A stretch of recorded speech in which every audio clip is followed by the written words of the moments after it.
Everyone blames Tyra, but Tyra wasn't the system.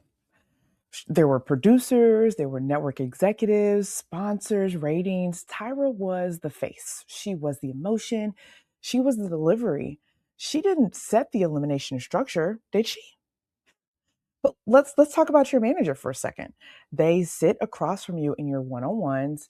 I hear you. I know it's been a tough quarter. You know what they say.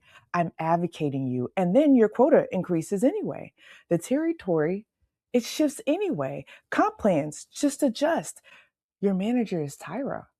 Visible, empathetic, but limited. And here's where high performing saleswomen get stuck. If you don't just perform better, the structure will soften. No, it won't. You think if you explain your exhaustion perfectly, the architecture will change. It won't. You not because they're evil, but because the system has math, the board pressure, revenue targets, market conditions. That's the producer layer. And you're arguing with the host. You're tracking with me, right?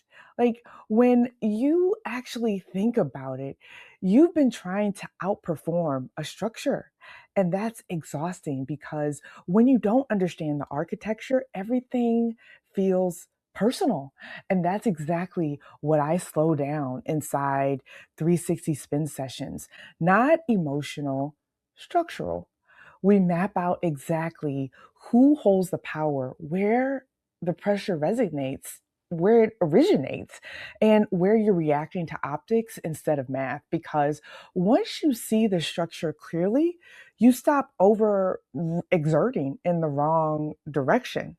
Now, on America's Next Top Model, they added mediation rooms, which was cool, right? But they didn't shorten the shoot days. Corporate adds wellness apps, right? But the forecast still runs at 8 a.m. sharp. They give you a flexible lunch, but Q4 still swallows PTO. The optics versus the architecture. Can you see the difference? You overexert in the wrong direction? Now, here's the part that matters most. Not all of your pressure is structural. Some of it is reflex. The reflex to say yes immediately, the reflex to absorb the underperforming account, the reflex to clean the CRM because it's faster than correcting someone, the reflex to prove you're still hungry. Yeah, that part, that's yours. And that's powerful because that means you can change it. On the rink, I love to roller skate. On the rink, when you fall, there are two possibilities, right? Oh, the floor was uneven, or you misjudged your edge. If you blame yourself for uneven floors, what happens? You exhaust yourself. If you blame the floor for your edge, you never grow.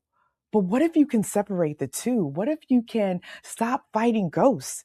If this lands, I want you to comment grow below because when you see the structure clearly, you stop taking it personally.